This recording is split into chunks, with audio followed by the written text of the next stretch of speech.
Le mystère de l'incarnation avec le calvaire à son apogée, le moment où le mystère de l'incarnation nous relie donc à cette nouvelle opportunité pour la nouvelle vie, qui est la résurrection. Le calvaire est donc le point culminant de cette incarnation.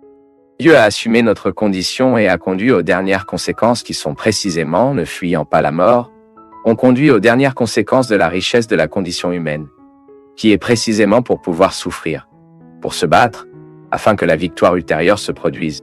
Qui ici n'a pas non plus de calvaire? Qui ici, de temps en temps, ne se sent pas misérable?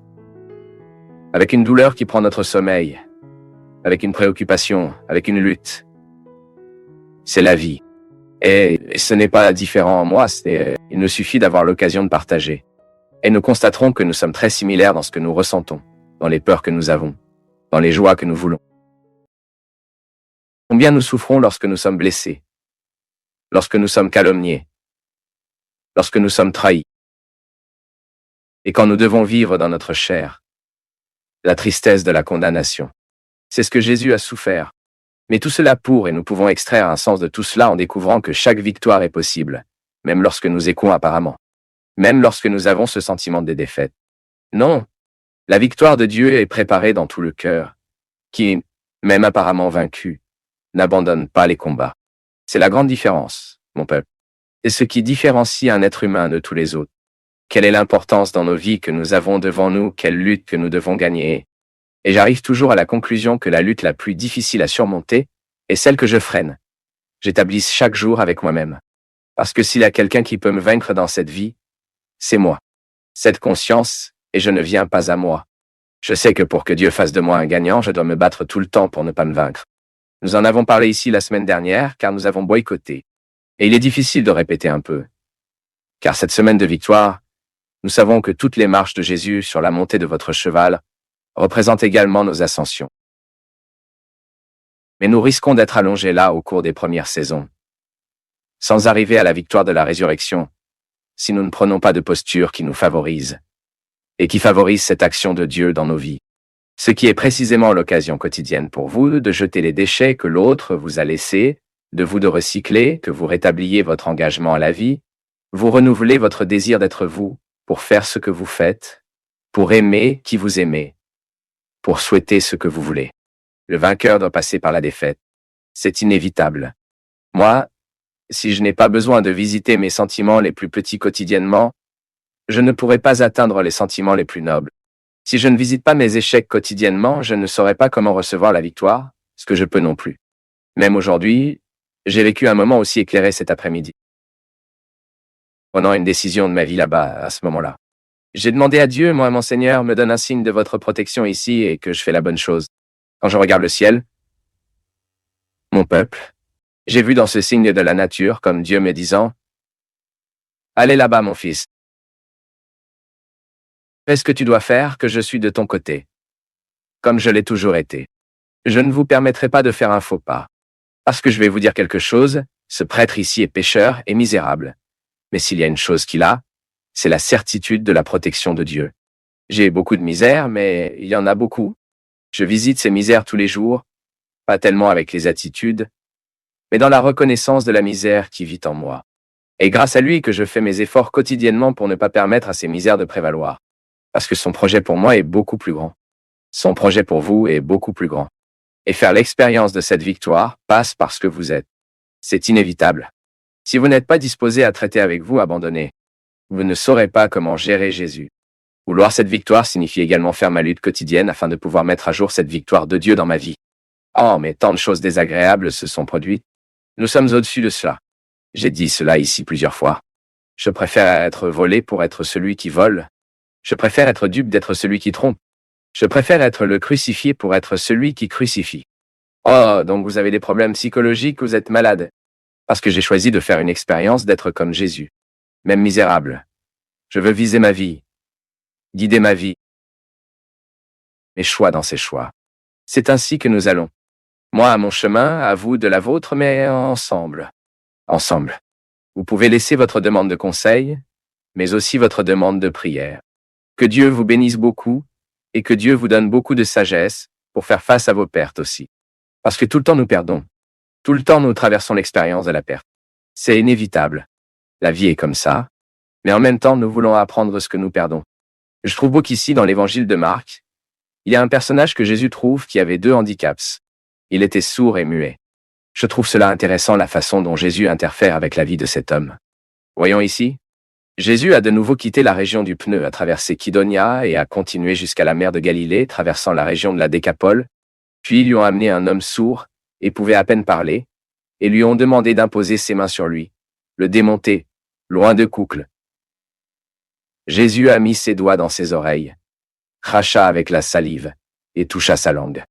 Et en regardant le ciel, il soupira et dit « Ephata ». Immédiatement, les oreilles de l'homme s'ouvrirent, sa langue libéra et il a commencé à parler correctement. Jésus a insisté pour qu'il ne dise à personne.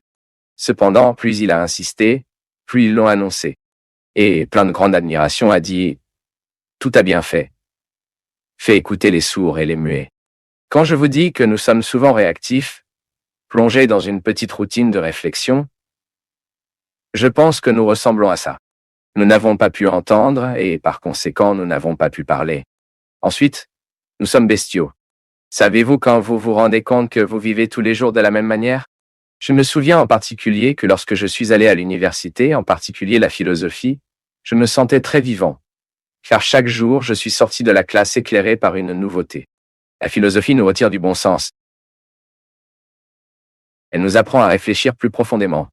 En étudiant les philosophes, nous avons une opportunité extrêmement heureuse et satisfaisante.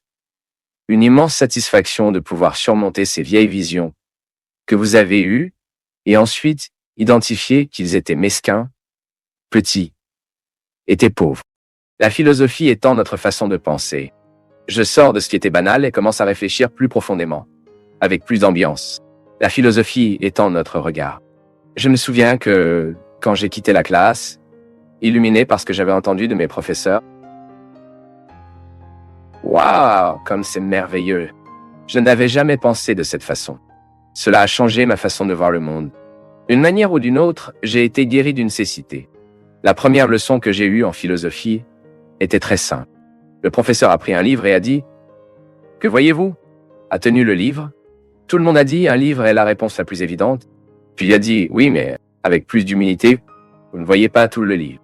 Pour voir le livre entier, vous devez ouvrir les pages, vous devez vous retourner ici, couvrir contre la couverture, l'oreille. Mais non, nous ne sommes pas rapides à dire. Quand quelqu'un nous demande que voyons-nous ici, un livre, donc c'est... Il a commencé à m'apprendre la philosophie là-bas. Il a dit qu'à partir d'aujourd'hui, vous perdrez cette affirmation que vous voyez tout le temps. Non, nous voyons une partie des choses. Quand je regarde une personne, je n'ai jamais oublié cette règle philosophique. Je ne vois pas la personne dans l'ensemble. Je ne vois pas ce qu'elle a vécu. Je ne vois pas ce qu'elle ressentait. Ce qu'elle devait déjà traverser. Je ne vois que ce phénomène avant moi, ce que c'est aujourd'hui. Ah, mais elle est bien plus que ce que je vois. Ceux-ci pensent philosophiquement. La philosophie nous donne une humilité face à la connaissance.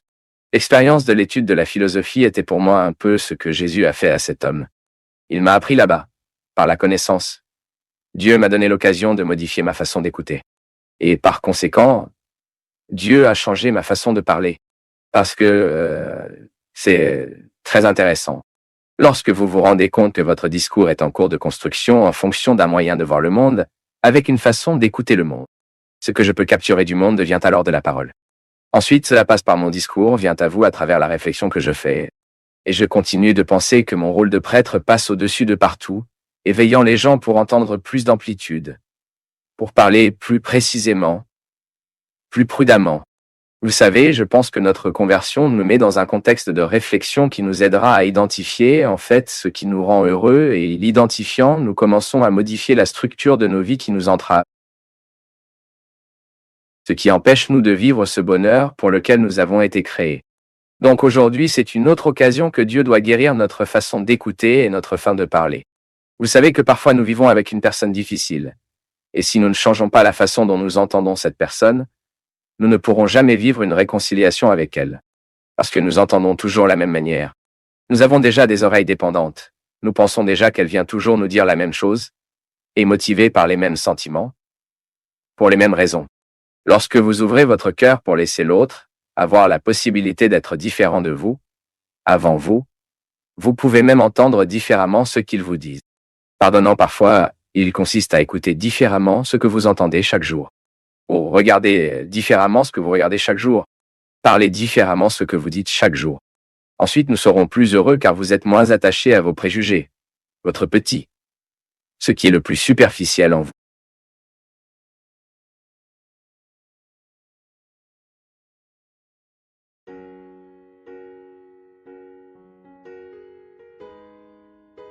Dans les ruelles où nous ne voyons pas, il y a toujours quelqu'un qui veut survivre.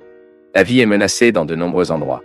Les endroits que nos yeux n'atteignent pas maintenant, par exemple, sont des statistiques monstrueuses qui montrent que beaucoup de gens perdent la vie chaque minute, chaque seconde, à cause de la violence. Nous regardons à coup sûr les dernières nouvelles sur les 2 garçons qui ont été violemment assassinés, cantonnés par leur propre père et belle-mère. Avant de venir ici, j'ai entendu de mon employé une histoire que l'un des garçons, parce qu'ils étaient dans le refuge, lorsqu'ils ont été renvoyés chez eux, l'un d'eux a demandé de l'aide, a demandé que je ne voudrais pas rentrer chez moi parce qu'ils étaient là très juifs. Et le juge a appliqué la loi claire, si vous avez un père, si vous avez une mère, si vous avez de la place pour rester, vous ne pouvez pas rester dans le refuge. Bien que cette loi soit aveugle, même si cette loi est incapable de découvrir la qualité du père qui attend à la maison, qu'allez-vous être d'accord avec moi? Il ne suffit pas d'avoir un père qui attend à la maison. Il ne suffit pas d'avoir une mère. Vous devez avoir une qualité à celle que vous attendez. Il est révolu le moment où le père et la mère étaient synonymes de sécurité pour leurs enfants. Nous sommes ces derniers temps à regarder des histoires absurdes dans lesquelles l'agresseur principal est le père lui-même, et que le principal agresseur est la mère elle-même. Il est impossible pour nous d'être indifférents à une telle histoire. Je ne crois pas qu'il y ait peut-être un être humain qui est si insensible au point d'écouter une telle histoire et de ne pas nous demander dans quel monde vivons-nous? Quelle société construisons-nous pour laisser à ceux que nous aimons? De quel monde s'agit-il? Un monde où le père est capable de terminer le petit de sa viande comme s'il s'agissait d'un objet, comme s'il s'agissait d'un animal. Un père qui n'est pas en mesure de prendre la défense, qui n'est pas en mesure de retirer l'enfant des mains violentes d'une femme de chambre, ou de quelqu'un qui est incapable d'entendre le cri, de quelqu'un qui est incapable de sensibiliser face à la souffrance de la souffrance, quelqu'un qui est violemment agressé. Je continue de penser, mon peuple, que cette immense dose de violence qui prend le contrôle de nos nouvelles cette semaine, cela nous frappe en quelque sorte, même s'ils sont en plus petite portion. Vous attendez également votre enfant à la maison et je ne sais pas ce que vous voulez dire dans la vie de votre enfant. Je ne sais pas ce que tu veux dire dans ta vie. Je ne sais pas quel rôle vous jouez dans la vie de celui que vous avez apporté au monde. Une alerte est pour nous tous. Une alerte est pour chaque bonne personne qui n'est pas indifférente à la mort de ces 2 croyances. Que nous devons faire quelque chose. Que nous devons nous mobiliser pour que ce monde se transforme. Afin que ce monde s'améliore. De sorte que ce monde ne fait pas continuer à être le théâtre de tant d'atrocités. Cette vie, elle doit être soignée dans les petites choses. Cette vie qui est ici maintenant est comme un cadeau que nous avons reçu. Nous devons choisir mieux ce que nous lui apportons. Je sais que vous, dans votre expérience d'aimer et d'être aimé, vous ne pensez pas toujours à ces choses, car parfois la vie ne nous permet pas. Nous allons trop courir. Mais il serait bon que si vous vous arrêtiez et regardiez vos enfants aujourd'hui, celui que vous avez apporté au monde et que vous pensez la qualité de votre père, la qualité de votre mère, votre qualité d'être, ce que vous avez représenté dans la vie. Que cela ne blâme pas, que cela ne correspond pas au poids, que généralement lorsque nous commençons à réfléchir à la qualité de nos vies, nous tombons dans la tentation de rester immobiles dans ce que nous n'avons pas fait. Non, ce n'est pas pour ça. C'est juste peut-être un moyen de nous avertir afin que cette violence ne prenne pas soin de nous non plus. Parce que parfois nous ne sommes pas en mesure de grossières et de gros gestes comme celui-ci. Il se peut que nous ne puissions pas avoir d'enfants, mais il se peut que de petites violences soient également commises en nous, à notre domicile. Une étrange façon d'aimer, une étrange façon d'avoir les gens de notre côté, et qui sait, face à la tragédie de ces 2 enfants, cela pourrait changer notre façon de regarder les choses, qui pourrait changer la façon dont nous nous sommes regardés aux personnes que nous aimons, la façon dont nous regardons les enfants que nous mettons dans le monde, la façon dont nous regardons notre maison, vers notre famille, à tout ce que nous sommes, pour tout ce que nous aimons, pour tout ce que nous aimons. Il y a quelques chansons qui peuvent presque embrasser une grande partie du grand sens du christianisme. La bonne nouvelle est que nous pouvons annoncer une personne une nouvelle qui fera bien dans les oreilles. Vous connaissez très bien l'effet que les mauvaises nouvelles ont sur nous. Lorsque vous entendez une tragédie, par exemple, vous avez entendu la nouvelle que quelqu'un a été abattu. Comment entendons-nous cette semaine? Qu'un enfant a perdu la vie parce qu'il a été abattu là-bas dans un bidonville à Rio de Janeiro. Lorsque les mauvaises nouvelles entrent en nous, Il semble que cela ait le pouvoir de nous paralyser un instant. Certaines personnes selon le degré d'implication pendant quelques jours. Cet impact que les mauvaises nouvelles ont sur nous provoque un processus de désespoir. Soit dit en passant, un grand désespoir est né des filles que nous nourrissons lentement. J'ai moi-même déjà pu suivre de nombreuses personnes qui vivaient précisément les processus dépressifs parce qu'ils ont attiré beaucoup d'attention dans la mauvaise nouvelle de la journée. C'est comme si cette mauvaise nouvelle pouvait atteindre quelque part dans notre âme. Cet endroit plus intime qui est capable de provoquer nos espoirs, nos joies. La mauvaise nouvelle a le pouvoir de nous paralyser pour de bonnes choses. La bonne nouvelle que nous avons est que Dieu ne se lassera pas de nous. La bonne nouvelle est que Dieu ne se lasse jamais de nous offrir des routes afin de continuer à marcher. Je sais qu'à plusieurs reprises dans ta vie, tu risquais de penser que dans cette courbe, votre route s'est terminée. Ce sont les moments de douleur, les souffrances dans lesquelles nous ne savons pas comment faire la traversée. Je crois, peuple, qu'il y a des moments de nos vies qui sont d'une importance fondamentale pour nous de pouvoir surmonter, pour que nous atteignions ailleurs, tout comme un pont se prête à la connexion de deux endroits. Un pont, c'est toujours un mécanisme, un endroit qui nous favorise pour en atteindre un autre. Ce n'est pas définitif dans nos vies.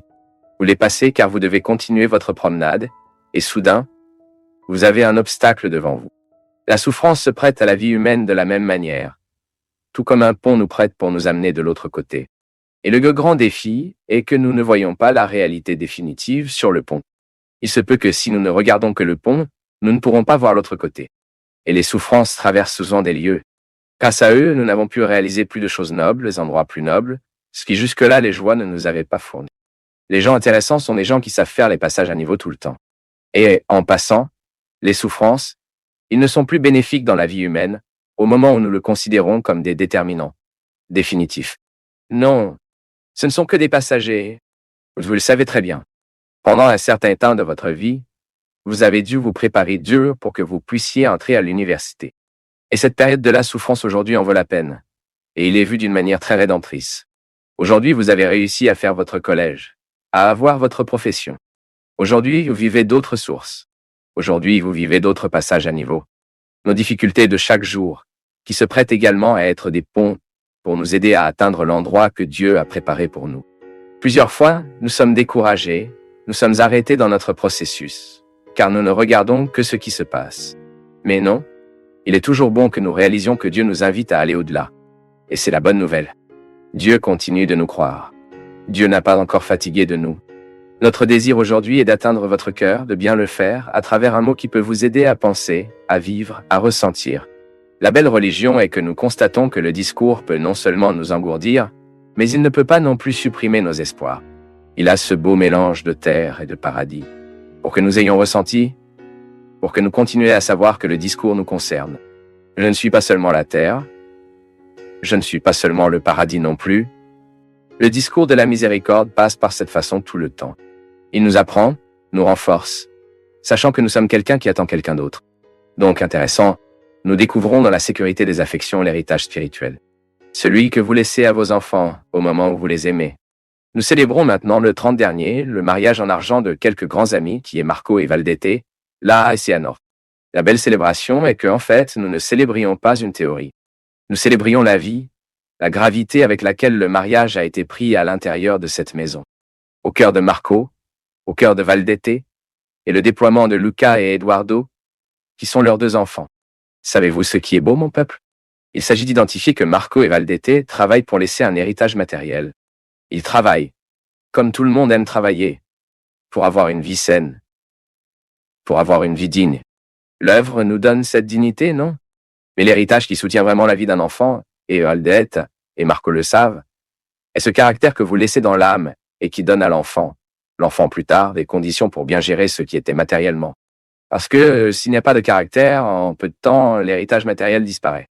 La religion est là pour cela, pour nous aider à gérer le patrimoine spirituel, ce qui nous influence à faire face à notre héritage matériel, le grand héritage spirituel que le christianisme nous donne, met en nous la dimension d'un amour qui nous corrige, d'un Dieu qui attire notre attention parce qu'il nous veut mieux.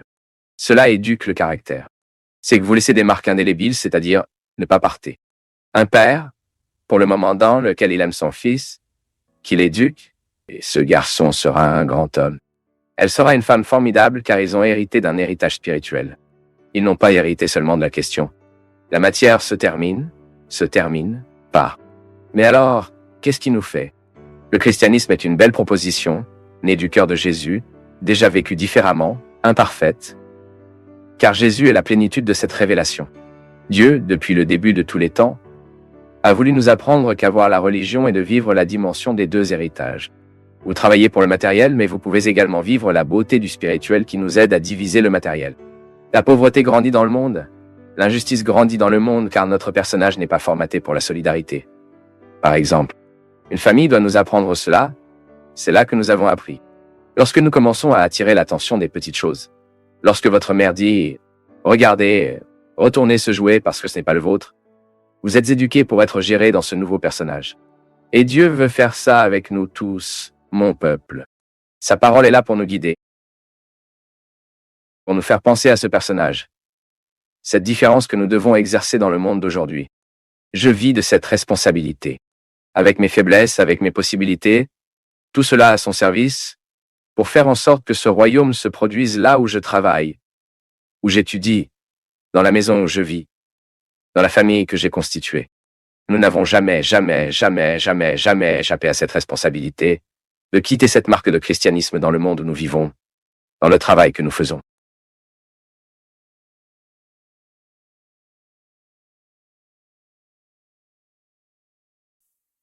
Dans un monde rempli de coupures, de vidéos courtes et de distractions, tu as choisi de rester ici et d'écouter jusqu'au bout. Cela en dit déjà long sur ta disposition à regarder plus en profondeur. Indique ta ville en commentaire et, si tu veux, abonne-toi et partage cette vidéo avec quelqu'un qui n'a pas peur de réfléchir. Merci, une grande accolade et à très bientôt.